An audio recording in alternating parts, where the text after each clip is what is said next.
Guys, umandar na naman po yung pagka-weirdo ng isa nga po sa sumusuporta na politician sa mga Duterte na si Kiko Barzaga. Biruin nyo mga kaparokya, pinagkumpara nga po ang magigiting na 11 senators sa sinusuportahan nga po nitong senators na kung tawagin nga po nito ay Great 13. Hindi ata alam nito mga kaparokya na ang 13 po ay sumisimbolo sa pagiging Judas. Ito po yung grade 13 na sinasabi niya ay mga hudas nga po, mga korap na public official sa bansa na kung saan mga kaparokya, pinapangunahan niya po yan ng kasalukuyang Senate President na si Alan Peter Cayetano na may tuturing natin na sakim nga po sa kapangyarihan. Biruin yung mga kaparokya, ipinagkanulo nga po si Senator Bato de la Rosa para bumoto nga po at patalsikin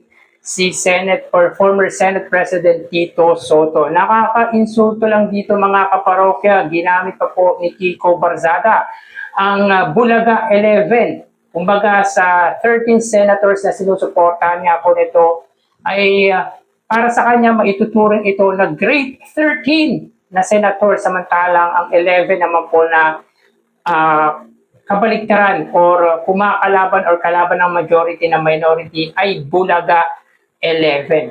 So mga taga Itbulaga or lalo na yung mga sole viewers ng Itbulaga parang nakaka-insulto po ito sapagkat alam naman po natin na si Senador Tito Soto nga po ay isa nga po sa founder ng Itbulaga at na-associate nga po dito si Tito Soto. Alam naman natin, Bulaga means Itbulaga dahil isa nga po si Tito Soto sa nagbuo nga po ng nasabing noontime program. So sa mga legit habarkads natin na nanonood niya po ng ating content, ay wag nyo na pong iboto sa susunod na halalan itong si Kiko Barzaga pag tumakbo po sa inyong distrito. If I'm not mistaken, ay taga Dasmariñas, Cavite po ito. So sa mga taga Dasmariñas, Cavite na viewers po natin, ay wag nyo na pong iboto si Kiko Barzaga dahil wala naman pong magandang ginawa po yan sa Kongreso, kundi ang mang-asar lang po, ang man-distract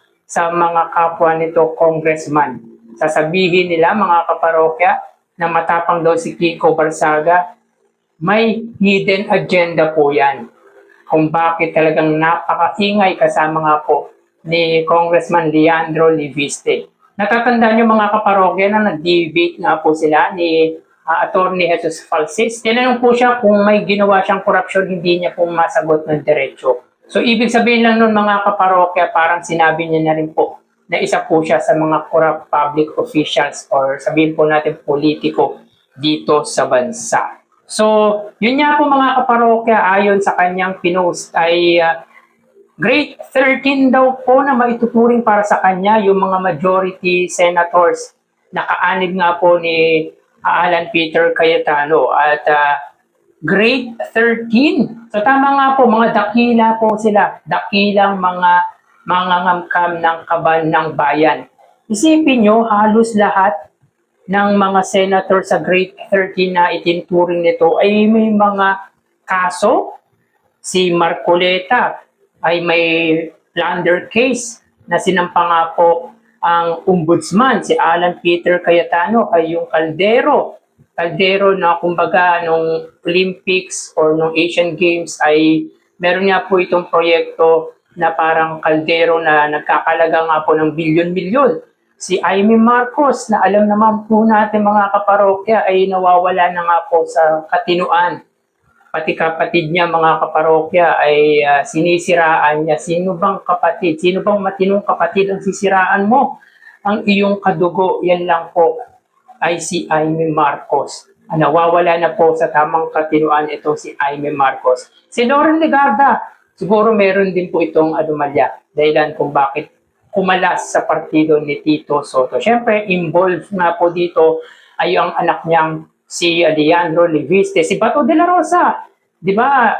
Isa nga po siya sa maituturing na criminal, international criminal na meron warrant of arrest at ngayon nga po ay nagtatago at sana po ay mahuli na po ito para magkaroon po ng kahit papaano na hustisya yung mga nasangkot or mga namatay sa EJK ng dating Pangulong Duterte. Isa po ito sa nag-orchestrate ng war on drug.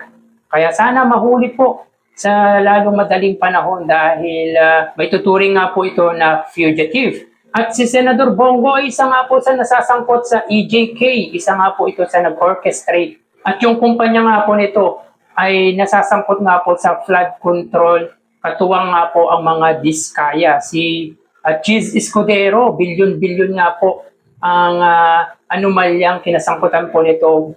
Yung 142 billion pesos na ipinasa nga po nito nung Senate President po siya at isa nga rin po siya sa nai-involve sa flood control. Si Pia Cayetano, wala po tayong alam na kaso ni Pia Cayetano pero pumangit po ang imahe niya dahil isa nga po siya sa parang maituturing natin na nagplano nga po ng shootout or nag-orchestrate nga po ng di magandang pangyayari sa Senado last May 13.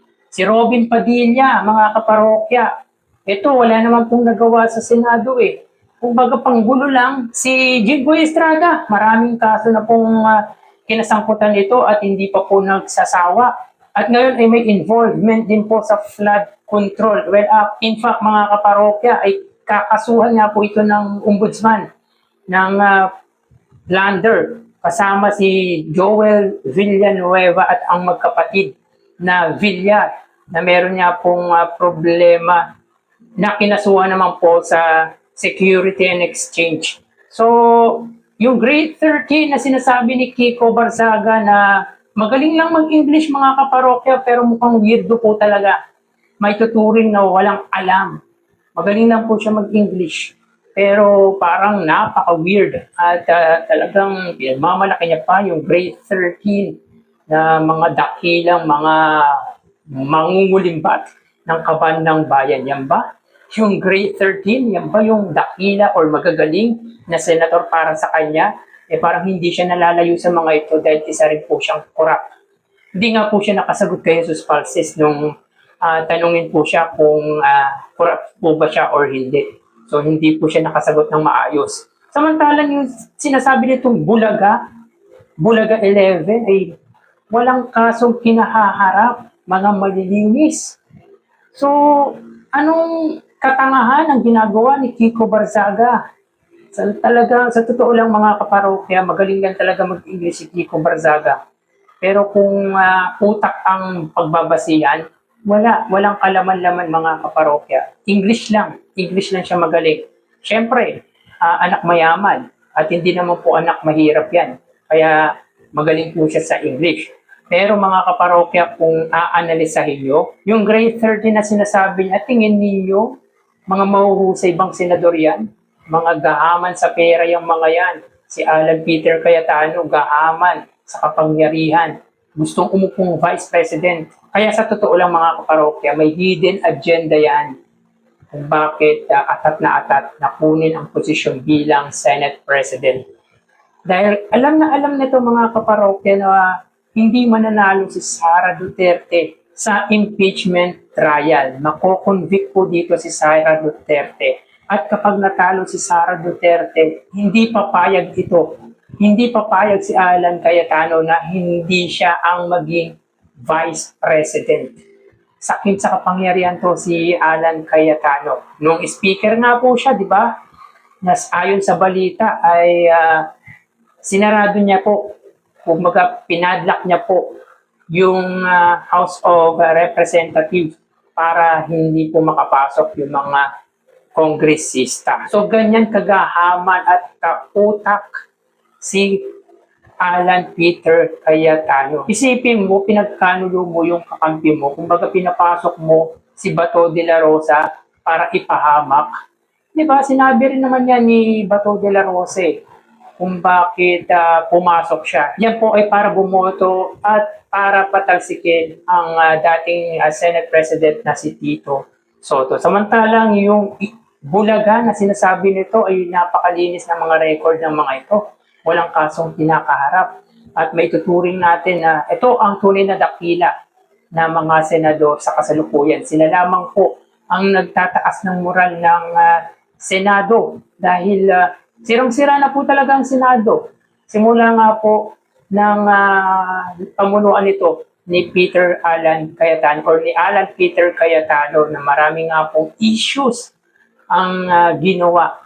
So, yun nga po mga kaparokya, bulaga, nakaka-insulto ito lalo na sa mga solid viewers natin na taga Eat Bulaga. Ginamit pa ang bulaga para hamakin ang mga mahuhusay talaga na senator. Tulad ni Senate President Tito Soto, Panfilo Lacson, Riza Hontiveros, Kiko Pangilinan, Bam Aquino, Tulfo siblings, Erwin Gatchalian, Mig Silviri, JV Ercito at Lito Lapid. Kahit si Lito Lapid hindi ganun kaingay, ay makikita natin yung pagiging loyal nito kay Senador Tito Soto. So bulaga, parang sinasabi nito, nakagulat-gulat yung mga senador. Nasa kampo nga po ni Tito Soto. Samantalang yung grade 13, mga dakilang hudas na maituturi. Kaya hindi po magtatagal ang sinasabi nitong bulaga ay siyang maghahari sa Senado. So yun nga po mga kaparokya, si Kiko Barzaga ay umandar na naman po ang pagkawirdo. Well, in fact, nag-iingay lang po yan para makilala. Kasi hindi nga po siya kilala eh. Hindi po siya talaga kilala. Ngayon ko nga lang po narinig yung Kiko Barzaga na yan. Kumbaga, parang nanggugulo lang sa Kongreso. Di ba? Parang magaling lang mag-English pero may pagkabastos. Yun po talaga ang totoo. May pagkabastos po siya, may pagka-arrogant na talagang hindi mo po pwedeng respetuhin. Kumbaga, hindi mo marirespeto bilang isang halal na opisyal dahil sa ginagawa nitong parang kabalastugan sa Kongreso. Kaya yung mga naniniwala lang sa grade 13 na sinasabi nito, yan po ay ang mga DDS. Mga DDS supporters na akala mo ay Panginoon ang sinusuportahan nitong politiko. So yun nga po mga parokya, umanda na naman po ang pagka-weirdo ni Kiko Barzaga na tila parang pang-iinsulto nga po ito sa mga viewers ng Eat Bulaga para pangalanan ang 11 senators na Bulaga 11. So ang Bulaga 11 na itinuturing nito ay siya po ang pinakamahuhusay na senador sa kasalukuyan. So ginagamit pa ang Bulaga na na-associates sa Eat Bulaga dahil ang isa nga po sa founder nito ay walang iba kundi ang former Senate President na si Tito Soto. So kayong mga taga-Eat Bulaga viewers, even sa mga taga-Eat Showtime, naniniwala po ba kayo na yung grade 13 na sinasabi nito ay talagang mahuhusay na senador? Paki-comment po sa comment section ng video na ito.